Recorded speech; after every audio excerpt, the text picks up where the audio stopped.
I don't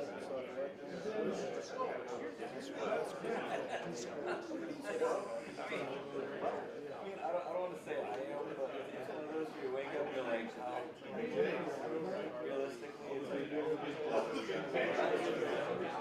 to win? Not being embarrassed.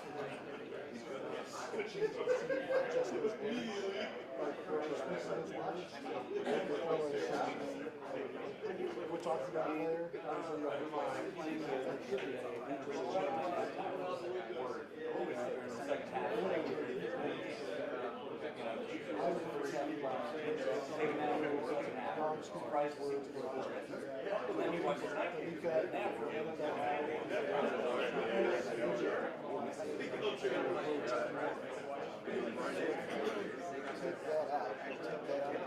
That's me.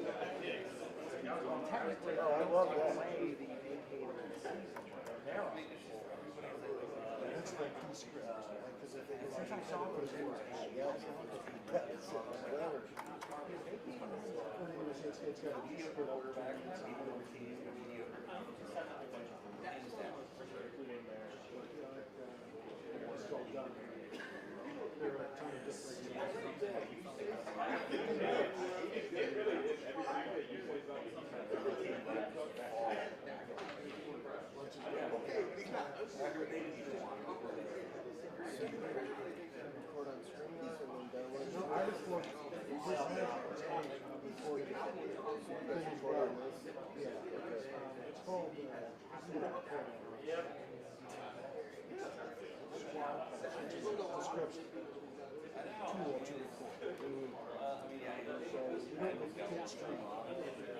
So that's what it does.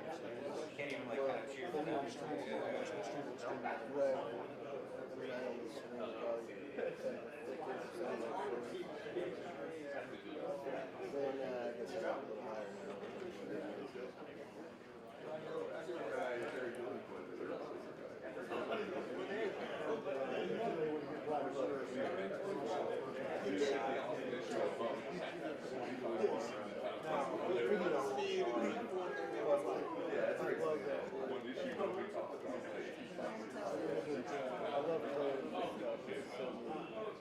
You also have to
So it didn't go as planned. So what I did was set it up say this, because you have to have, they have, so I made it real small in the logo, so it's essentially the history of the voice. And that's at the second grade. First one, came up, exactly what I was right.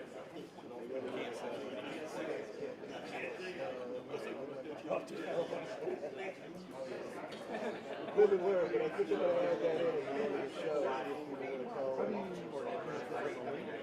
So all you gotta do is put, like, if I was to send you the screen reader, grab that, click that, and it'll pull up in my screen.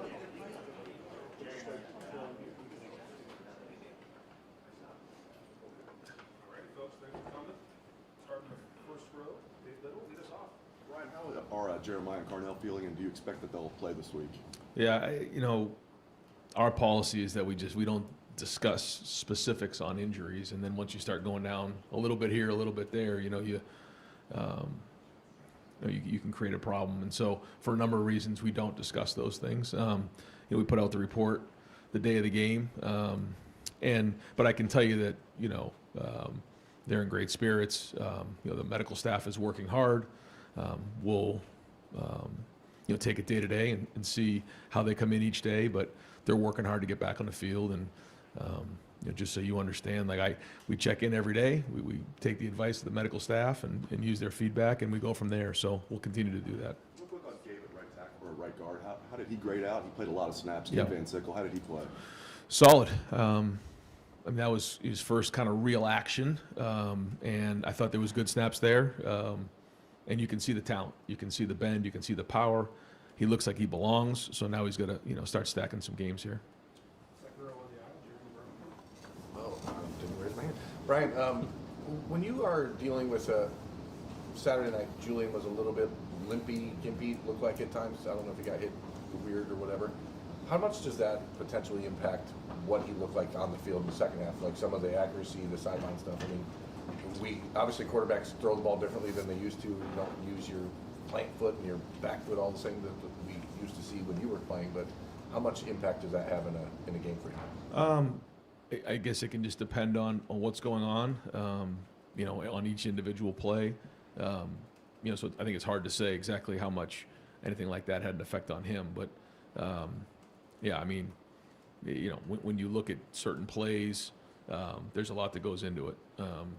And so I can't specifically say, what percentage or anything like that. When you start to look at, we had some guys in the game that hadn't had as many reps. There's not as much chemistry there. They'll work, hard to continue to build on that. There's a lot of things that come into play. So, but at the end of the day, we got to do our job. Second row middle, Lance. Ryan, you mentioned Jeremiah had a nagging thing, and he took that nasty hit against Illinois where he kind of got flipped over. Is there anything lingering from that particular play that's been bothering him? Not that I know of.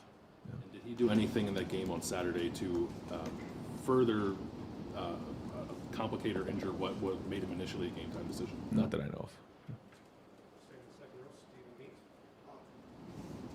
Back in the spring, you and a lot of the players talking about how they wanted to take some of the signs and everything down and just kind of wanted to move on from last year and those successes and kind of carve their own path here and get their own in those situations. And I know that's about the positives of last season and whatnot, but I don't know, philosophically, can that apply to some of the negatives of the last couple of years of these guys they don't have the successes, but they also don't have necessarily the war wounds that a lot of those guys had over the last couple of years? I don't know. I just know that we have to continue to focus on right now, and that's it.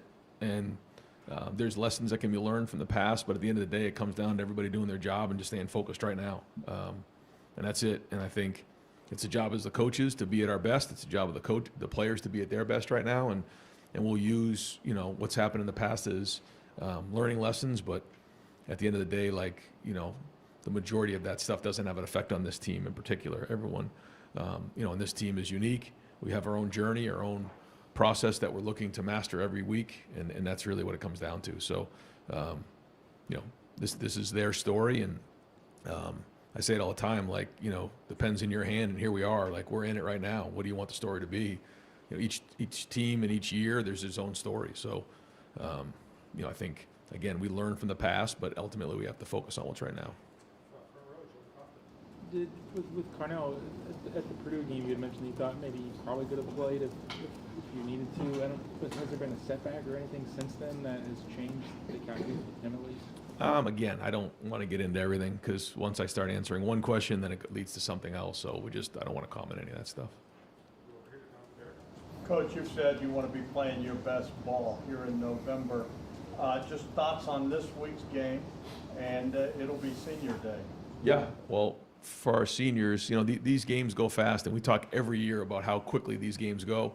And here we are, last game in the shoe, in the regular season, and it's important for everyone to play with urgency. But I say all the time, don't wait till the last game to start feeling all the emotion of that. Like that's a build up all year long, and being in the moment and appreciating that. But for the guys who are playing their last game in the shoe, it's a big deal, and we need to celebrate those guys by everybody in the Woody giving everything we have and playing for them. And I know they're going to put everything they have into this game because there's a lot of great memories on that field, a lot of great memories in the Woody, and spending time on the practice field and all of those things. And when you get a chance to reflect, it just makes you realize how important finishing this season is the right way.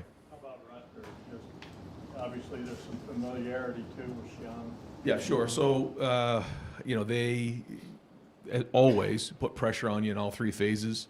It starts with special teams and then goes to offense and defense.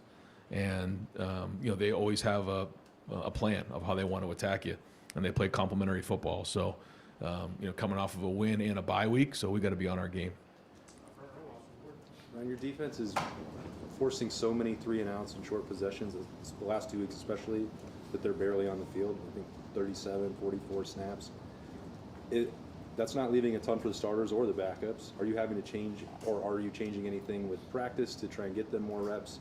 Are they playing too good right now? No, they're not. But I think it's good in terms of the freshness of our team. So that part's been good, and we practiced physically. The offense has been on the field for more the last couple of weeks. I think we've had over 70 rushes the last 2 weeks, and so it's been good. It's been solid. Guys are getting those reps, but that's why we practice so hard during the week. But once you get to this part of the season, we got to be smart in what we do and make sure guys are fresh. And when you look at the snap count on defense, you can see why our guys are, seeking contact this time of year. Ron, we see what Matt kind of does from the schematic thing on the schematic aspect on the field, but just to see him in the day-to-day, I know you don't work so much with the defense now because he's kind of running it, but see him on the day-to-day and how he's been with the players. What has that been like to see that growth over the years?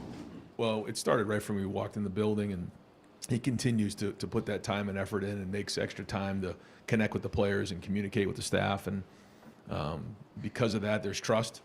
And I think when you come in as a new coordinator with, really the team in place, the coaching staff in place, I mean, you're kind of on your own. He brought in, a couple guys, but for the most part, he came in by himself, and he was able to connect with everybody early on. And that's how you have an impact early, is you build trust.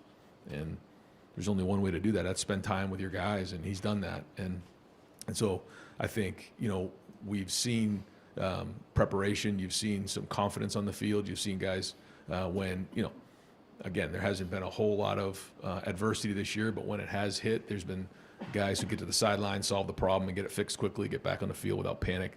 I think that's because, they know when they turn to him and they turn to the coaching staff, they're going to give them answers on what exactly happened, and then go get it fixed. Not to say there wasn't that same trust in the field last year, but do you sense a different vibe or feel with Patricia and this group as maybe last year's group?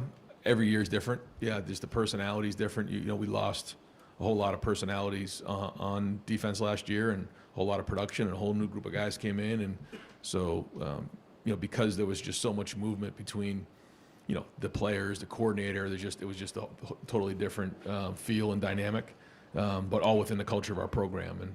And so again, I don't know how to compare it other than it's just different. When you look at James Peoples, he came into this year kind of high expectations. Obviously, things didn't go the way he wanted out of the gate. What have those conversations been like, and then to see him have that moment Saturday and kind of really start to take off here, how special? Well, I think this is another one of our younger running backs that hasn't, reached his potential yet. I think you're seeing his work ethic and his mindset really change as the season's gone on. Maybe not change, but just really develop, in my opinion. You can see it when he's on the field. You can see the way he's practicing, and that's kind of where it starts. No, it doesn't start there. It starts with a mindset, then it starts with how you practice, and then it all of a sudden shows up in the game. And now you're starting to see him really run downhill. You're seeing him break tackles, and now he's starting to really, show what he can do. And I still think there's a lot left for James. But to your point, he stayed with it. He hasn't let, anything get in the way and discourage him, which is great. And because of that, now he's starting to play his best football when we need him the most. Yeah, you talk about senior day. It's also, for being honest, junior day for a few of you guys probably who aren't going to be back, top 10 projected picks. Do you have conversations with them? I mean, kind of this unstated thing that this might be it for you too, even though we're not talking about that quite yet. We have meetings during bye weeks and communicate with guys and, their sphere of influence and try to help them the best they can to prepare them so it doesn't all just come at them at the end of the year. So they can stay focused on what matters most, and that's what's playing. But right now, it's all about football. I'm not sure what Josh Padilla's health status is this week, but given what you said about Gabe and what he showed you, is it possible you would play 3 guards there, try to rotate 3 guys in there if they're all 3 capable of playing, or do you really want to keep that to 2? I don't know what that looks like. Right. We probably want to keep it to 2, but I guess if the snap count got really high, we could do that, but we probably want to keep it to 2 guys. What is it about Rutgers' ability to block punts? We've seen it, and they've had multiple punts in games before. Yeah. And how much of a concern is it when you come into a game like this? Well, they put a ton of pressure on you, and and that's felt by everybody. I think when you look at even last week when we put some pressure at the end of the half, the punter could obviously feel that and didn't maybe kick it exactly how he wanted, which led to, I think, the fact that the ball was blocked, the punt was blocked. So I think it's a mindset that they're going to apply pressure, and that's their philosophy. Everyone has their own philosophy, and they do a great job of it, man. Those guys give great effort, and so we got to be on our game. Ryan, regarding recruiting, in his last few years, Urban Meyer would lament the fact that just wasn't enough senior film. They didn't get to evaluate enough senior film. Now with NIL, the coaching carousel, we've seen you guys pick up 7 seniors this month. How has all of everything going on impacted your ability to evaluate seniors now? Well, that was our philosophy coming into the season, was that for a lot of reasons we wanted to be able to identify the guys who really played well their senior year, and then use that as an evaluation tool, maybe even more than we had in the past. And one of the biggest reasons is because these are truly investments now, and in terms of resources, and we have to make sure that we're right in what we're doing. These decisions are more and more important. So, the more information you have, certainly it helps make every decision clearer, and that's what we're looking to do. So, as many times as we can evaluate a recruit, and figure out if this is somebody who's going to work here, because it's not about winning signing day. It's about them coming here and having success. If they have success, we have success. If they fail, we fail.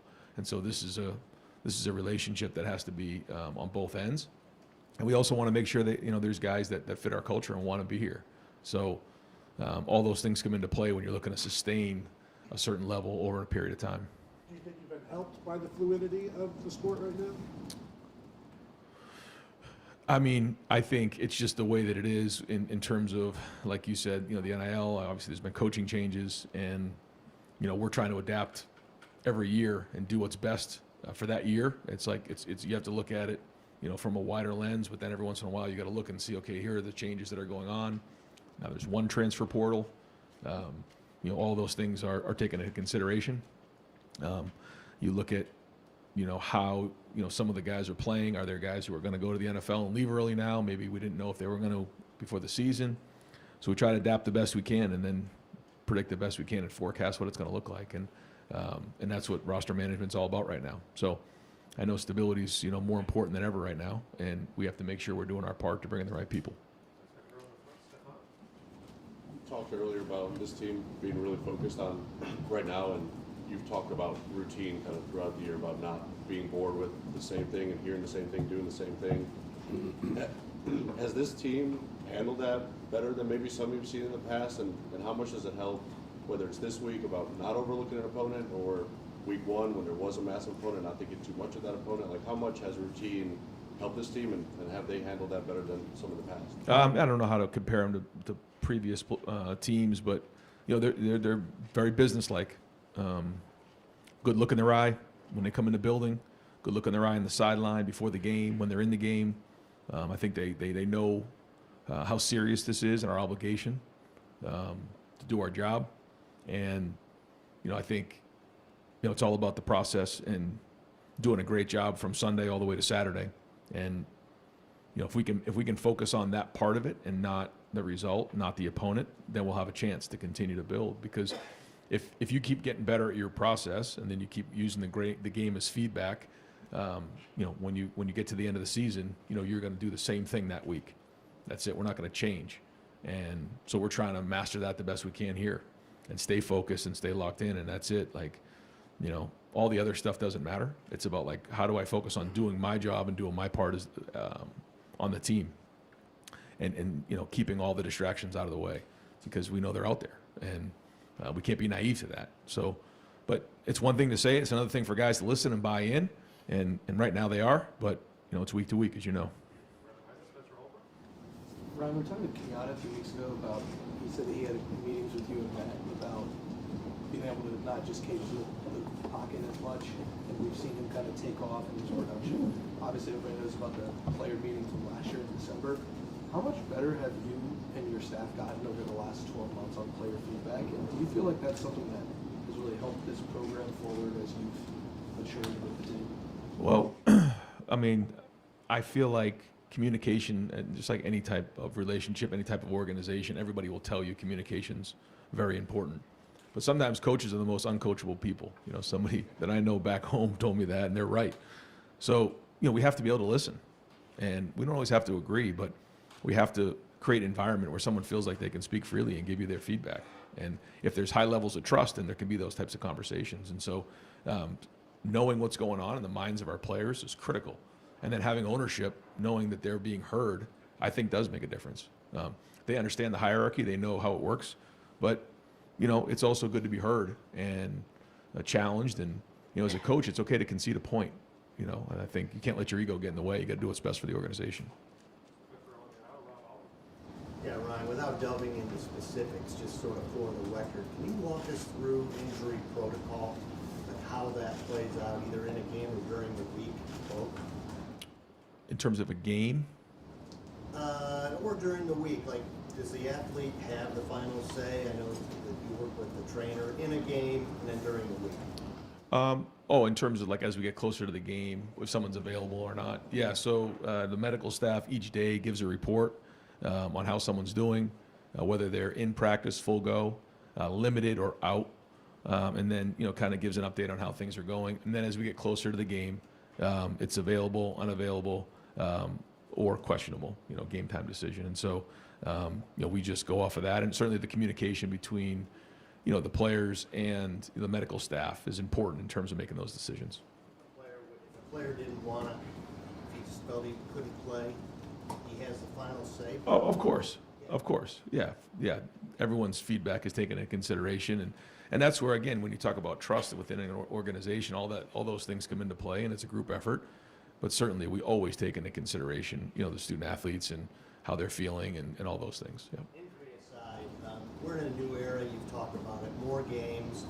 Do you ever foresee the day where load management really becomes a thing where a guy, you just don't play a guy in a game? Or I know you rep them, fewer reps, but how do you see this playing out? I think a part of it is like the season, and then a part of it would be how you practice during the week, and then, where somebody is within their season. And so we get a lot of good information from sports science compared to previous years, and try to do the best we can. But we also have to win, every game. And so that's the balance. But I feel like, here, when you look at last year, when you look at how we've handled things, I think we're in a pretty good place. But we're always chasing it and trying to do what's best for our guys. Obviously, you guys don't have quite as big of a senior class in terms of guys who have been here for 4 years this year. But how important have guys like Sonny, like Kate, Kenyatta, Carson, guys who have been there for the full 4 years been in terms of leadership for this team? Yeah, I think it's interesting because when you look at last year's team and how many guys came back, you kind of recognize that once they walked out, we were going to have sort of a gap in there. That's just kind of how it works.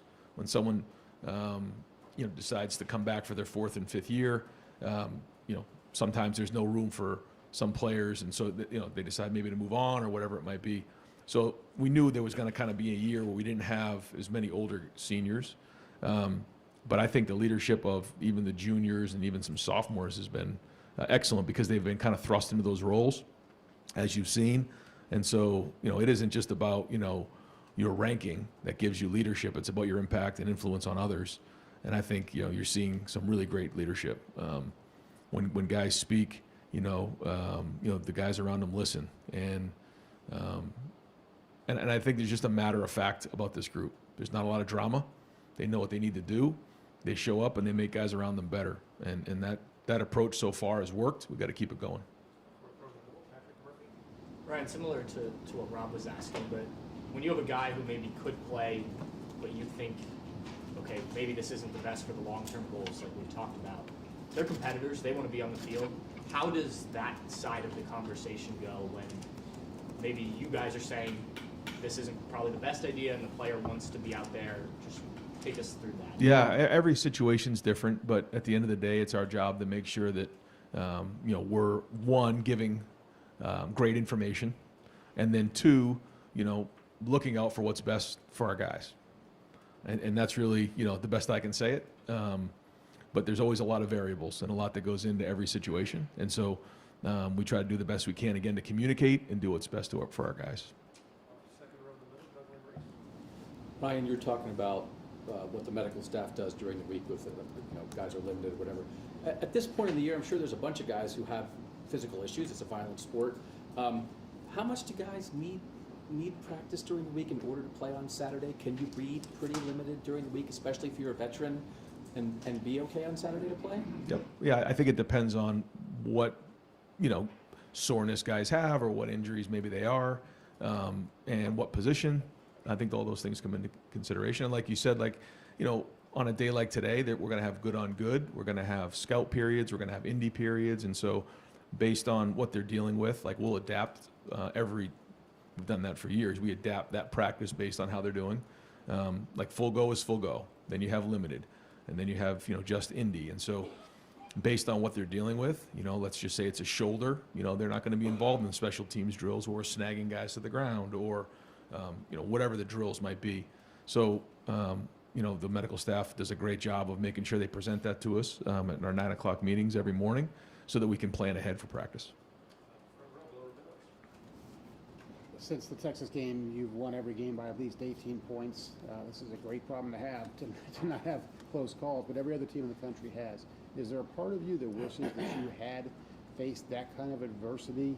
And I have a hunch how you're going to answer this, but what are you doing to try to simulate that so that when you do get in those games, you're ready? I mean, I hear what you're saying, but it's like trying to worry about things that are out of your control, and it's sort of a waste of time.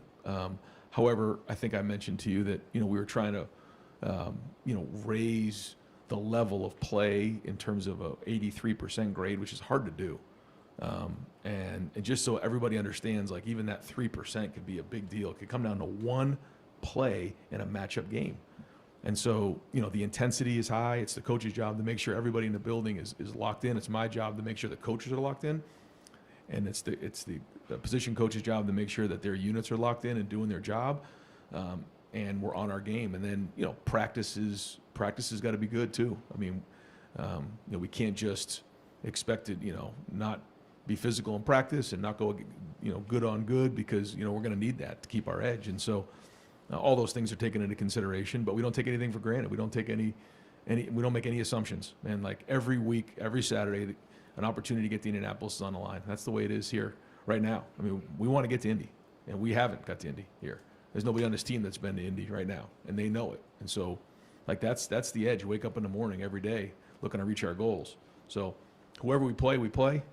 This is going to be a great challenge this week. We know that, and we just watch across college football every week, and you just see, different teams, challenging each other, and we got to do our part. So, We can't worry about what we can't control. And you've heard me say that before. I know it sounds boring, but it's the truth. We got to worry about what we can control. You've talked about the edginess of the team. Do you think that will serve you well when you get into that situation, and that's a reason you're not so worried about this? I'm worried about everything. It's just the way I am. It's a coach's life. He just is always trying to figure out what's next and try to predict and forecast the best you can. And but I love our guys. I love the edginess. I love the competitiveness. And here we are. I mean, you look at that schedule right there. We only got 2 more in that schedule. And so if you said we were 10-0, rocking right now, I'd say let's go play. And so we're here. And so we got to be at our best. Everybody in the building. Coach, you worry about everything, as you just said. Yeah. Running game is seeing improvement. When you watch the film this week, I know it's not 100% what you want, but how did you feel about the running game after watching this game versus previous weeks? I mean, I thought there was a lot of physicality. I see Carson Hinsman had 9 knockdowns in the game. I mean, it's hard to knock a trash can down 9 times. That's a heck of a job. I thought guys were finishing downfield. There's some clips of guys finishing people out of bounds. Running backs are running through contact. People are finishing. It was a good Sunday to watch effort and physicality and fundamentals, because we know that's going to matter in the end. 83%? Yeah, there was some 83% for sure. Again, I don't want to get into it all, but yeah. And some of those guys are in the O-line, which, there's nowhere to hide in the offensive line unless maybe there's a naked or a quick screen or something like that. But other than that, you're graded to a high level. And Coach Bowen is very particular and critiques those guys at a high level. And so there were some guys who graded out, which is not easy to do. So credit to them in their preparation, and now we got to do it again. Just shifting gears back to high school, in the state of Ohio, they're voting to possibly bring NIL to high school football. Just your thoughts on how that could impact the sport for high school and college, bring NIL down there? Yeah, well, I think when you look at where the rest of the nation is, I think, we'll let the people who make the decisions. But I think across the country, you're seeing it's become pretty standard. And so I think if we would have said this about 10 years ago, I think all of us would have been like, no way. But here we are. We're in this phase, and I can see it obviously benefiting the student athletes, which ultimately is a great opportunity for them. Last question is to Tim. Thanks, Mike. I'm just zeroing in on one. After the game Saturday night, Brandon Ennis said he's seen a look in your eye after, last year after the meeting and stuff that got everything straight, but that look is still there. When you look in the mirror right now, what do you see staring back at you from the standpoint of what just has changed about your demeanor that's carrying through? Oh, I don't know. Yeah, I don't know. It's every year, every game, you learn, you try to grow, you try to get better, you try to recognize the things that need to get done to do your job. We all have an obligation, and yeah, I mean, just surround yourself with great people and go as hard as you possibly can and push, and that's it. And so, no, I mean, I can't sit here, I tell you I know any different how I act or anything like that based on week to week. I try to be as consistent as I can, and try to push the guys and try to give them as much information as I can on what's coming next and forecast what that week needs to look like and where we're going with the season, and try to put the guys in the best position to be successful. That's it. And I think the one thing that these guys can recognize is that there's a lot of buy-in. They know that, if you buy into what we're doing, if you believe in what you're doing, you're going to see the results. And that's important. And I think everybody in the building feels that way when they walk into Woody. And that's a good sign for a leader. But again, like it is, it's week to week, and we got to keep bringing it. When you eyeball guys before a game, like you said, you look into their eyes, you see that. What's the telltale sign there? Well, I think eyes lead to the soul, man. You look at someone's eyes, you know exactly what's going on. And that mindset starts with how you look. And someone told me that, and I agree with it. And so you can tell exactly, what you're dealing with when you look somebody in the eye. And, I watch a sideline, I watch the TV copies, I watch everything just to see what the look in everybody's eye is. And I think when you look at our guys, there's a certain business about them, and that's the way we're going to play the game. Coach, thank you. Thanks, guys.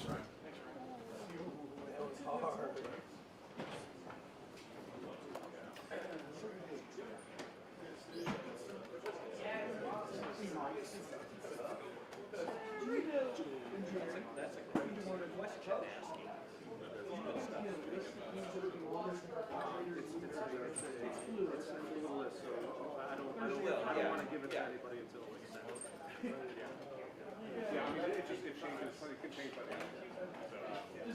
end.